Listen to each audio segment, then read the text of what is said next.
บอกอันนี้เด้อเซี่ยวมายามเด้ออันนี้เซี่ยวโอ้เซี่ยวเราเซี่ยวเรือนี่แหละบ่เห็นกันโอ้ยหลายฟ้าหลายปีเนาะมานี่ก็เป็นแบบที่ว่าอันน่ะอยากได้ยินเสียงขับลือประเทศบอกว่าบ่แท้บ่ว่าก็บ่ได้ยินเด้ออันนี้เด้ออันนี้เอานี่ออกแล้วอันน่ะเอาเจ้าเจ้า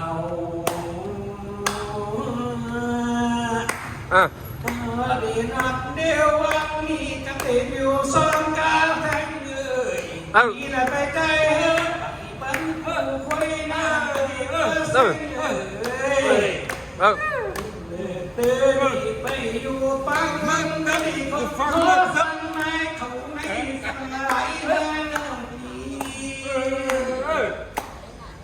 นี่ไปอยู่ครับเจ้ที่ทดลายพาก็ดีมาเส้นเลยอีนี้ยักเขาไก่ย่างโก้ก็ดีกว่าเส้นเลยปีเลยจะยักเขาไก่ย่างโก้นั่น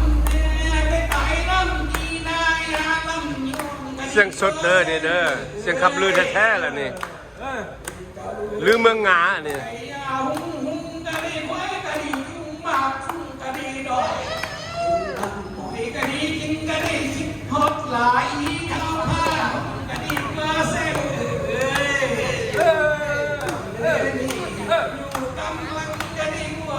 ฝันหาตัวตัวใจ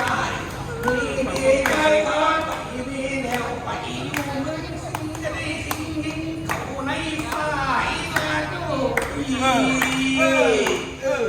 นี่แล้วเริ่มแต่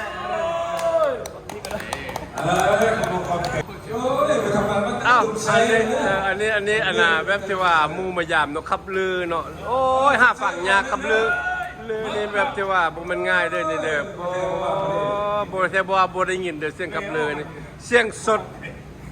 ซึ่งว่าจะบ่ม่วนบ่มีเสียงดนตรีเมียงเข้ากะยาแต่ว่าก็เป็นเสียงสดเสียงธรรมดาธรรมช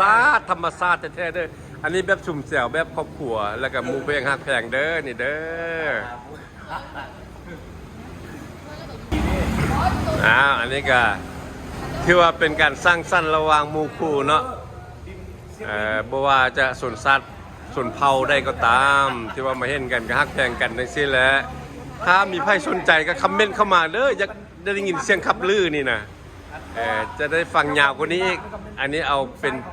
อันเบสิกไว้สักก่อนเนาะเป็นใครมีความสนใจเกี่ยวกับการขับลือก็คอมเมนต์เข้ามาสิได้จัดให้ยาวๆโลดปานนี้